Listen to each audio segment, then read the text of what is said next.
Ah, c'est HEPC. On marche pas à la fois.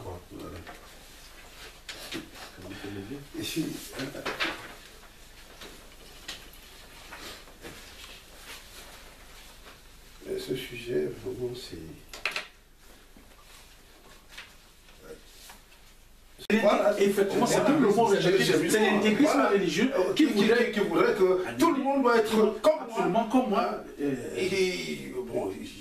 Et envers l'intégrisme, normalement, la tolérance n'est pas de mise. La tolérance n'est pas de mise. Envers les intégristes. Oui, bien sûr. Parce que là nous sommes après, ils pratiquent une forme de terrorisme pour éliminer tous ceux qui ne sont pas comme eux. Pour imposer, pour même éliminer ceux qui ne sont pas comme eux.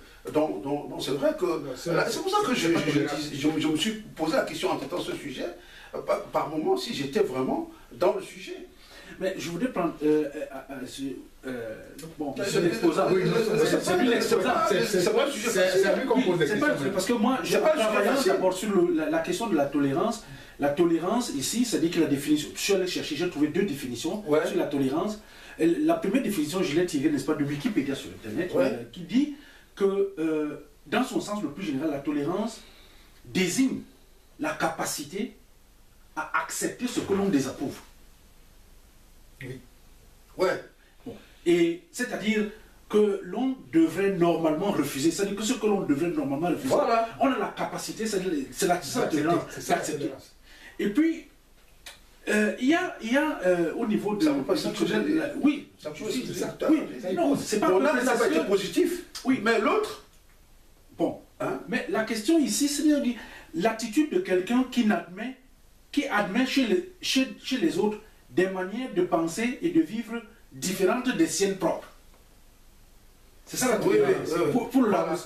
C'est-à-dire que dans ton attitude, tu acceptes chez les autres des manières de penser et de vivre qui ne sont pas les tiennes. En termes de culture, par exemple, nous qui venons par exemple d'Afrique, par rapport à ceux d'ici, par exemple, il y a des choses qu'on n'accepte pas, mais on peut être tolérant. Alors, par contre, l'intolérance, c'est le refus d'admettre l'existence d'idées, de croyances ou d'opinions différentes des siennes.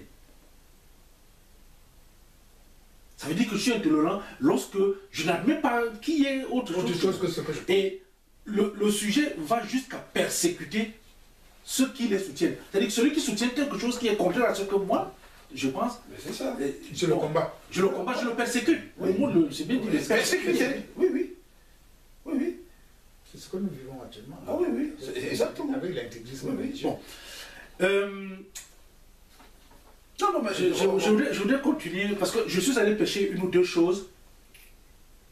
Une femme qui s'appelle Evelyne Simonet, qui a parlé de la tristesse de l'intolérance. La tristesse, c'est-à-dire elle trouve ce qu'il y a de vraiment c'est-à-dire que sur le plan sentimental et sur le plan... C'est triste. C'est triste d'être intolérant. Ouais. Parce qu'elle dit ceci. Elle dit commencer une querelle, elle a puisé dans la Bible. Ce qu'elle a pris le passage de Proverbe 17-14 où elle dit commencer une querelle, c'est ouvrir une digue. Ah, d'accord. Avant que la dispute s'anime, retire-toi. Et pour parler du rejet, elle dit il y a peu de temps, une sœur m'a rejeté et ôté de sa liste d'amis, car je lui avais dit que je n'étais pas encore baptisé par immersion. Elle est entrée dans une attitude de jugement, de critique et de malveillance à mon égard, et je n'ai pas compris ce rejet et ce manque d'amour. Bon, ce n'est pas bon d'entretenir une attitude hostile envers ceux qui ne sont pas comme nous, entre guillemets, qui ne sont pas comme nous, qui ne partagent pas toutes nos idées. Nous pouvons nous aimer sans forcément partager les mêmes idées ou avoir les mêmes pratiques. Son attitude nocive m'a fait mal sur le moment, mais je n'ai pas insisté et je me suis retiré pour ne pas entrer dans une querelle stérile. Seule la grâce divine m'a permis de me tenir éloigné de ce genre d'expérience. Seule la grâce divine. Mais parce que, en fait, cette femme, elle en a souffert. Elle a souffert de cette situation-là. Oui. Parce que là, nous sommes vraiment au niveau de la confusion de c'est-à-dire, elle en a appelé aux recommandations Oui, C'est la grâce divine. Oui, pour sortir de cette pour souffrance. sortir de cette souffrance. Oui. Mais il faut dire les choses telles qu'elles sont. Ça Elle veut a dire souffert. que l'autre, elle est entrée dans une persécution. Elle a choisi de ne pas aller dans la dispute et de se retirer. Voilà. D'aller Elle chercher se plus loin. préservait. Mais bon, Oui, mais c'est-à-dire que, si je comprends bien, elle a été persécutée. elle a été persécutée. Oui, parce mais- qu'à partir du moment où on te retire Le la sujet, famille, c'est elle qu'on pose le sujet. Et elle fait preuve de tolérance. Oui. Parce qu'elle, son attitude, Oui. fait preuve de tolérance parce que c'est lui qui est intolérant. C'est lui qui persécute. C'est elle, enfin, c'est son ami qui l'a persécutée. Voilà. En- Mais elle dit, Pour, la grâce divine. pour ne pas rentrer en confrontation, Voilà. elle s'est retirée. Donc, Elle s'est retirée. Mais moi, la question que je pose, la question de savoir, est-ce que le fait qu'elle se soit retirée, est-ce que cela signifie qu'elle est tolérance. tolérante? Oui. Non. Est-ce qu'elle est tolérante? C'est ça la tolérance? Mais non, c'est pas ça. C'est-à-dire qu'elle n'a pas répondu. Elle n'a pas répondu. Voilà. Juste. Elle n'a pas répondu Alors, parce est-ce qu'elle aurait pu rentrer dans le combat aussi. La problématique Elle a- ici, là, au niveau de savoir s'il faut être tolérant envers les intolérants, repose bien justement, c'est-à-dire qu'à ce niveau, parce que, quelque part, est-ce que le fait de ne pas aller dans la dispute, Oui. est-ce que cela signifie que nous sommes tolérants?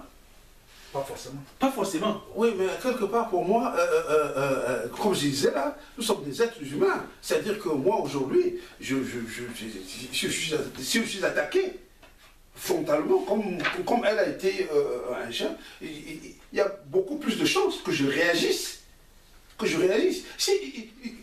Si moi je fuis même déjà, je fuis.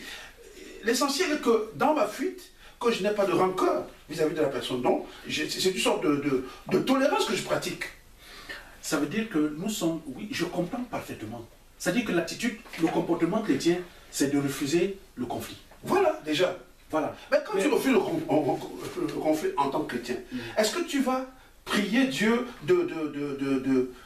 tu pries Dieu pour Non, moi il ne s'agit pas d'aller prier, il ne s'agit pas... Non, c'est-à-dire, est-ce que tu Dieu demandes contre- est-ce que tu... On ne fait pas de demande contre la personne. Voilà, merci. On ne fait pas de demande contre la personne. Mais la question est de... C'est-à-dire que... Plus, bon, est-ce que, C'est aussi une sorte de- est-ce que le silence, le repli, le refus d'affronter, Est-ce la tolérance? est-ce la tolérance? Personnellement, je ne pense pas. Bon, je ne pense pas. Ça veut dire que c'est notre attitude chrétienne, parce que cela ne signifie pas que nous avons accepté ce que l'autre Non, on n'a pas accepté. a fait. Non. Ou que ces idées soient Les meilleurs. les meilleures. Non, c'est pas ça. Je suis d'accord. Mais dans la prière, qu'est-ce qu'on dit Mais, pour cette personne c'est-à-dire que c'est notre confort de foi spirituelle qui fait que nous ne réagissions pas parce que c'est des formes de... On a parlé de persécution tout à l'heure de l'intégrisme des autres, oui. Mais nous ne répondons pas. Mais est-ce que le fait de ne pas répondre n'est-il pas une autorisation donnée aux intolérants de pouvoir croître dans leur intolérance vis-à-vis des... Mais qu'est-ce qu'il faut faire alors dans ce cas? Il faut aller au... Alors, c'est les questions. Je vais encore lire, je vais trouver ça très beau, c'est poétique. Bon, mais cette femme a pris quelques extraits d'un texte d'un photographe, Claude Boucher. Ça fait réfléchir. Claude Boucher dit ceci, c'est un photographe, il a commencé dans les années 60. Jésus nous dit, quiconque n'est pas contre nous est pour nous. Voilà. Et quiconque nous donnera à boire un verre d'eau à mon nom, parce que vous appartenez à Christ, je vous dis en vérité, il ne perdra point sa récompense. Ça c'est dans Marc 9, 40 à 42. Ouais. Bien que tous les chrétiens n'appartiennent pas à un groupe unique, tous proclament pourtant la même bonne nouvelle du Christ ressuscité. Alors pourquoi ne collaborerions-nous pas volontiers avec des chrétiens d'autres dénominations que la nôtre, sans permettre à nos divergences doctrinales et aux frontières entre églises de faire obstacle à cet objectif commun? J'ai posé cette question. Alors, il dit ceci. Quand la conversion nous éloigne du prochain et des autres, c'est qu'elle a choisi la grande route où la dureté de cœur et l'âpreté de la pensée bannissent inévitablement l'amour. Et de dire ceci, j'ai trouvé ça magnifique. L'authentique conversion ne transforme pas le converti en procureur. Je voudrais répéter ça. C'est Claude Boucher qui dit que l'authentique conversion ne transforme pas le converti en procureur. Bien sûr. Bien sûr. Elle n'en fait l'ennemi de personne. Oui. On ne saurait se convertir valablement contre aucune doctrine ni aucune communauté humaine. L'homme se convertit pour Dieu et non contre les hommes. Pour Dieu, c'est-à-dire à la volonté d'un Dieu qui lui apprend à aimer. Les vraies ruptures ne sont pas des critiques à l'encontre d'autrui, mais des repentances par rapport à soi-même. Des vraies ruptures. Alors, juste pour sortir enfin, à mon niveau, c'est de dire que quand je lis ça, c'est-à-dire que comment est-ce que cette femme aborde la question de l'intolérance, elle a procédé ici là au dénuement, c'est-à-dire qu'elle dénude l'intolérance. Il faut trouver les faiblesses qu'il y a dans l'intolérance pour comprendre comment est-ce que l'on peut combattre cette intolérance. Dernièrement, oui, d'accord. Dernièrement, Paul, je discutais avec des personnes, parmi lesquelles il y avait des musulmans, il y avait des gens de plusieurs confessions. Je leur ai posé cette question. Je leur ai dit, entre nous, si nous nous asseyons là pour ne parler que de Dieu, qu'est-ce qui va nous séparer? Chacun a réfléchi. Voilà. C'est une décision. Si nous ne parlons que de Dieu quand nous nous rencontrons, qu'est-ce qui pourrait encore nous séparer? Puisque nous avons tous le même amour pour Dieu. Nous avons tous les mêmes pensées pour Dieu. Qu'est-ce qui pourrait alors nous séparer? Pourquoi est-ce qu'à un moment donné, nous ne nous débarrassons pas de ce que nos religions différentes nous ont inculqué pour revenir simplement à Dieu? Parce que mine de rien, musulmans, animistes, tout ce que tu veux, si chacun revient au Créateur auquel il pense au fond de son cœur, il n'y a plus rien qui nous sépare. Il n'y a plus rien. Oui, mais c'est-à-dire que, bon, ben, par exemple, nous les animistes, à partir du moment où... tu sais, il y a des gens qui... Moi, quand je suis arrivé ici, j'étais à l'église protestante de Batignolles. Il y a une dame, peut-être elle est décédée aujourd'hui, je suis qu'elle est décédée aujourd'hui, qui m'a adopté complètement dans les années 76.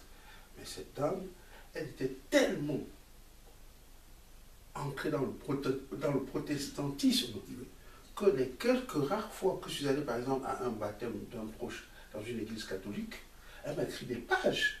Elle me demandait comment je peux mettre les pieds dans une église catholique.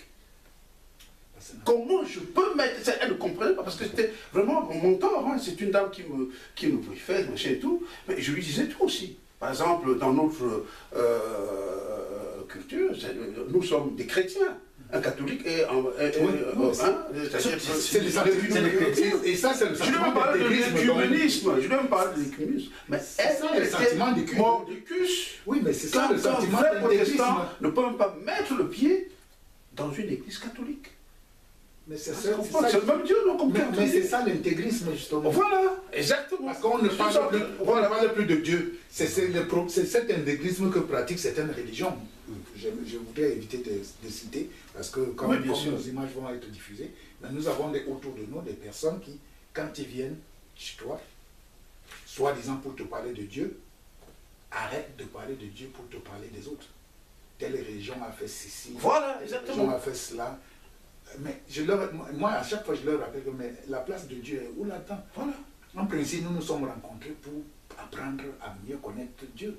Oui. Chacun apporte ce qu'il a par rapport à ce Dieu que nous voulons adorer. Mais quand toi tu me parles des autres, quel rapport? Qu'est-ce qu'ils ont à voir avec ce Dieu que nous voulons prier? Il faut que ce soit une sorte de pyramide. C'est-à-dire que, même si tu es ici, je suis là-bas, que ça mène au même point. Et le point final, c'est qui? C'est Dieu, comme tu dis.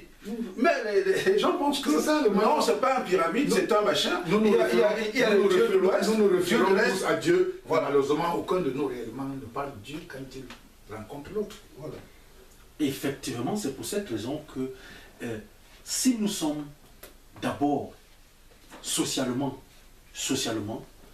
chacun d'entre nous étant membre de la société civile, il y a des lois qui régissent le vivre ensemble. Ouais. Et chacun d'entre nous doit se comporter vis-à-vis de l'autre par rapport ici là à la norme, à la norme sociale. À la loi, puisque oui. Et donc, quand on revient maintenant, parce que nous sommes une communauté avec une même loi qui régit le fonctionnement de tous, et chacun doit se soumettre, n'est-ce pas, À cette loi. loi. Il doit apprendre cette loi pour éviter d'être intolérant vis-à-vis de l'autre. Mais maintenant, quand on est dans la religion, on doit éviter de dresser des murs. On ne doit pas dresser des murs. Déjà, vis-à-vis des autres religions, il n'y a pas à dresser des murs.